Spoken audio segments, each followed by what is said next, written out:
Kadim Türk tarihini başlangıcından bugüne kadar kısa bir özet halinde anlatacağımız video serimizin ilk bölümüne hoş geldiniz. Türk tarihini merak edenlerin ve tüm Türk kavimleri ile tarihte kurulmuş Türk devletleri hakkında kısa bilgiye ulaşmak isteyenlerin başvuru kaynağı olabilecek bu serimizde sizlerin vereceği destek bizim açımızdan büyük önem taşıyor. Eğer videomuzu beğenir ve de yararlı bulursanız beğeni tuşuna basarak daha geniş kitlelere ulaşmamıza yardımcı olabilirsiniz.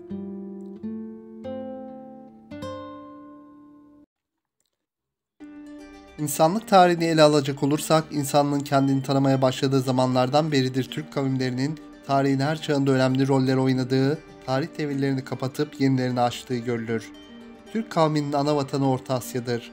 Ana vatan toprakları Hazar Denizi'nden Kingan Dağları'na, kuzeyde Sibir Ovaları'ndan güneyde Pamir Yaylası'na, karanlık dağlardan Altın Dağlar'a ve Çin'in kuzey eyaletlerine dek uzanır. Bu geniş sahada Türklüğün en eski ve kalabalık olarak bulunduğu yer ise Hazar Denizi ile Balkaş Gölü arasıdır. Zaten bu sert Orta Asya coğrafyasının yerleşime en uygun bölümü de Amudarya ve Sırdarya ırmakları ile Balkaş Gölü'ne dökülen ırmaklar havzasında ve Tanrı Altay Dağları eteklerinde bulunur.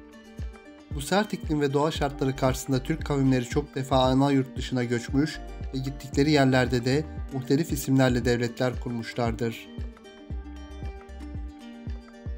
Türk kavimleri tarafından kurulmuş devletlerin en eskisi ise Hun Devleti'dir.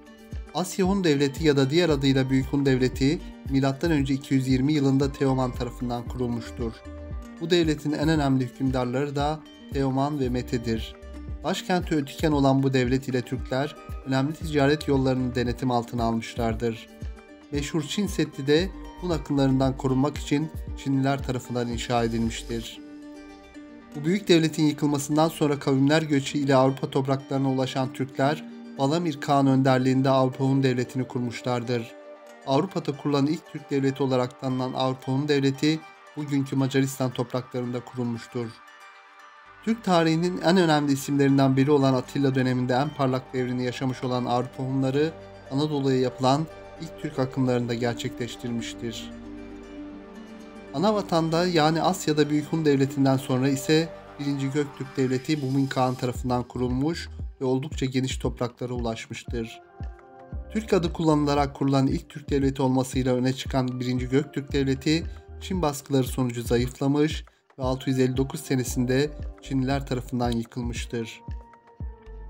2. Göktürk Devleti ise Kutluk Kağan önderliğinde Türklerin ayaklanması neticesinde kurulmuştur. İlk alfabeyi kullanan Türk Devleti unvanını taşıyan bu devlette Türk edebiyatı ve Türk tarihinin ilk yazılı örneği olan Orhun kitabeleri de dikilmiştir. Bilge Kağan, Kültikin ve Vezir Tonyuk'un yaşamlarını yitirmeleri sonucu gücünü kaybetmeye başlayan Göktürk Devleti Uygurlar, Basmiller ve Karluklular tarafından yıkılmıştır. Bizi izlemeyi tercih ettiğiniz için teşekkür ediyoruz. Bir sonraki hafta aynı gün ve saatte bu video serimizin yeni bölümünde buluşmak üzere, sağlıkla ve mutlulukla kalın.